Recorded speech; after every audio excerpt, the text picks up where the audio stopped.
This root beer cake is very similar to a Texas sheet cake. A very moist chocolate cake is drenched in a fudgy icing.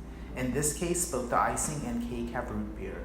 I knew it was super moist the second the knife sliced through it like it was butter. It just melts in your mouth and isn't too chocolatey, so the root beer flavor really comes through. You will love it.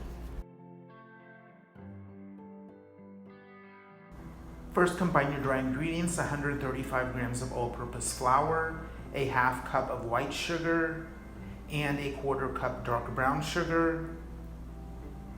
Also add a half teaspoon baking soda and any spices you wish. I added a dash each of cinnamon and nutmeg. Other choices can be cloves, allspice, anise, or star anise. Whisk well and set aside. Now in a saucepan, combine 1 stick of butter, 2 tablespoons of cocoa powder, and 3/4 cup of root beer. Cook over low heat till well combined, then let cool 5 minutes. While cooling, combine a quarter cup of buttermilk, 1 egg, and a half teaspoon of vanilla and mix.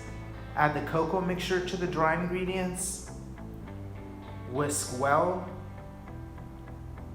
until smooth, then add the egg mixture and mix till smooth. Pour into a greased and floured 9 by 9 inch pan and bake at 350 degrees for about 25 minutes or until a toothpick comes out with fudgy crumbs. While cake bakes, make the icing by boiling a quarter cup of root beer till slightly reduced. Then add 5 tablespoons of butter along with a quarter cup of cocoa powder and let it melt. Off heat. Then add 2.5 cups of sifted powdered sugar and whisk till lumps are gone. Pour over the warm cake, let icing set, and slice and serve. Enjoy.